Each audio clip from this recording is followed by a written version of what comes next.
What's up, guys? DwkVideos. I make military content, put it on the internet for you to enjoy if you want, and this is if you want. My social media links will be in the description down below. Go follow my Instagram. I need an ego boost. I literally cannot live without the appreciation of others on social media platforms. Alright, today we're going to be talking about the best collaterals to have as a Navy corpsman. My screen looks mirrored, so hopefully that says corpsman the right way.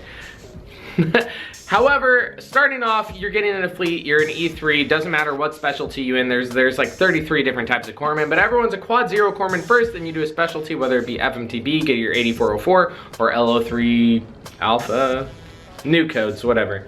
Collaterals stay the same for evals. Now, why do you want a collateral? It sets you apart and gives you a side job on top of your peers. So say you're a bunch of E3s all put together, you all did the exact same job for an eval. Even if someone has a little bit higher numbers than you or saw a little bit more patience, that's not gonna set you apart. Now, if you're like a something collateral leader on top of everyone, oh, thanks, open the door, go. Now say you get a job that sets you on top of everyone as like their manager, now that set you aside, now you're set up to get the better eval. Today we're gonna be going over the best collaterals to have as a Navy corpsman. If you're in depth right now and you haven't already became a corpsman, favorite this video so you can go back to it in the future. I promise you, you do not wanna lose this video. Starting off at number one, and arguably number one and number two are interchangeable, but these are definitely the top ones. Supply petty officer for your division. You could be an E3 and volunteer for this. A lot of times they want high ranking guys like E5, E6. However, if someone's PCSing and they have that collateral, immediately say, hey man, can you trade over with me? I got it. Do you want me to do it? I got it. So then the chiefs will be like, all right, let him try out the supply petty officer, whatever. And if you're in charge of a big enough division, depending on what your job is, right? If you do the logistics of everything and you keep the supply in order and you do all the things you're supposed to do, at the end of the year on your eval, it's gonna say that you individually manage like $20,000 to $50,000 worth of supplies. Do you know how much medical stuff is worth? So when you write it up on your eval, it wouldn't just be like, oh, I fucking ordered blank amount of vaccines or whatever. Each vaccine's hundreds of dollars. So I blah, blah, blah, individually managed and blah, blah, blah, supervised tens to hundreds of thousands of dollars worth of our equipment, kept it intact, saved our department blank amount of money from last year. You guys get the gist. The big numbers are what stands out on your eval. So say you're at chief board, they're ranking E3s and they're like, all right, this guy did sick call. This guy did sick call and individually managed $200,000, right? Boom, big one off the bat. Second one I think is most important. This one I didn't have the supply thing. I was supply for like a shop. I wasn't supply for like a big department, so I was only supply for like 6 people and really all I did was like go to a warehouse and pick up stuff. So it wasn't really supply, but this one I actually did. Training petty officer. I have actually done this one from E3 all the way to E5. I still do it.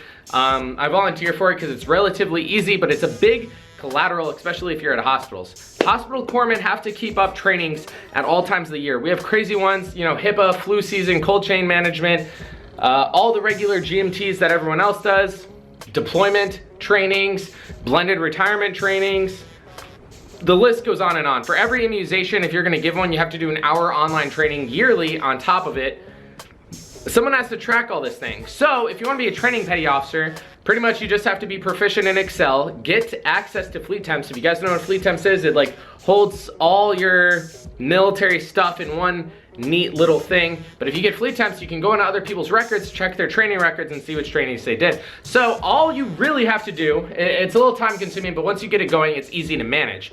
Get fleet temps access, pull a roster of every single person in your shop, make an Excel of names on the left side, on the top part, put all the trainings required, and then green or red block with dates completed, if it's annually, fiscal year, or calendar year.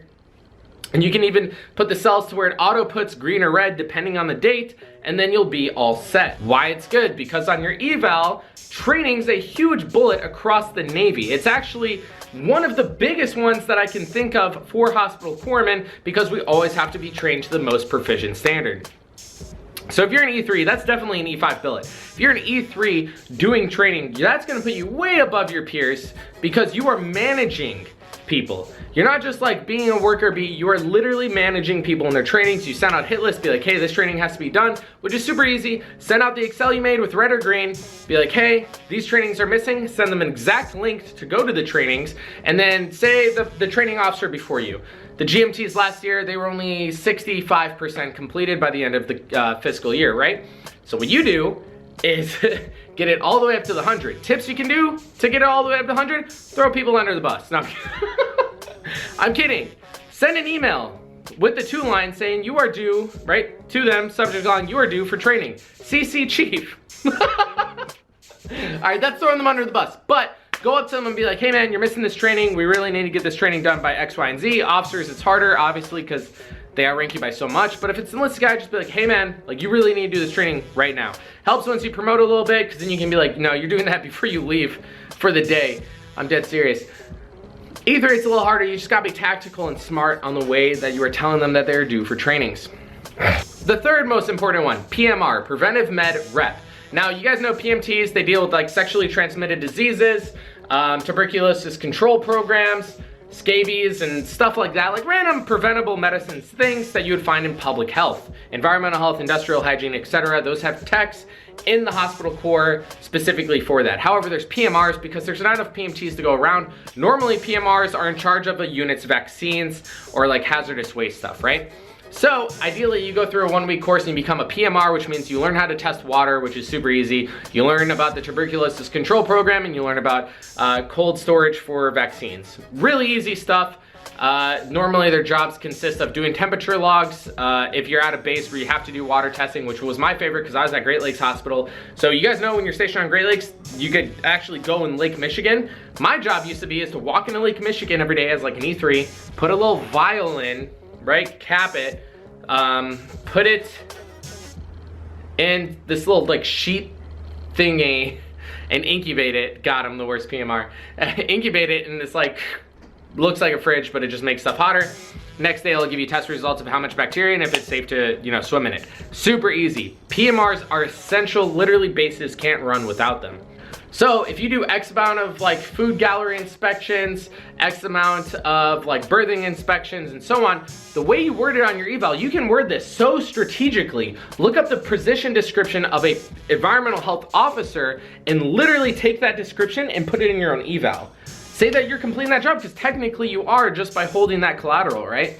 It's not really fluffing it, but I mean, do a couple food inspections and now I'm responsible for, you know, our fucking, I don't know, sick call being lowered. I don't know. TCCC and CLS. TCCC required for other corpsmen, so if you're at a hospital, volunteer to be a TCCC instructor. CLS, volunteer to do that for your Marines, because if you want, you can teach CLS classes off to the side after working hours and just super pump up your brag sheet. You could get like hundreds of Marines CLS qualified. If you're an E3 and that's on your brag sheet, people are gonna be like, okay, this E3 gave a couple shots, did a couple PHAs. This guy literally taught CLS to 100 Marines, right? If you guys know what CLS is, it's Combat Life Saving Course. It's like a, not as in-depth as TCCC. I mean, it can get there depending on the instructor, but essentially you're just teaching them March P, massive hemorrhaging, airway, respiration, circulatory, head and hypothermia. Pretty sure you skip the pain management for the Marines. However, in TCCC, you'll go into pain management, where you can disperse drugs. Relatively easy concept once you become a corpsman, because that's gonna be your bread and butter anyway. So might as well be the one who's gonna take credit for teaching other corpsmen when it's up for their 3-year requirement. Pretty sure it's 3 years, because HMSB, Hospital Skills Basic, should be 2 years. So every 3 years, every corpsman needs a re-up. So if you're at a hospital, you'll be re-upping people all the time. And last but not least, probably the easiest on the list, BLS instructor. I was a BLS instructor as an E3, I'm an E5 now. Looking back, oh my God, you put in a DVD from like Red Heart or whatever organization your base uses. The DVD teaches them BLS, all right? BLS can be taught to 5-year-olds. In fact, it probably is. But BLS is that little dinky, 1, 2, 3, 4 encircling thumb technique, right? That you teach to like 15-year-old lifeguards. It's not complicated at all. It's very easy, and the DVD pretty much does everything. So your whole role is to like grade the test afterward. It gets you out of work, your regular job, gives you a leadership job that you can do, and your training on top of that, right? So it looks really good.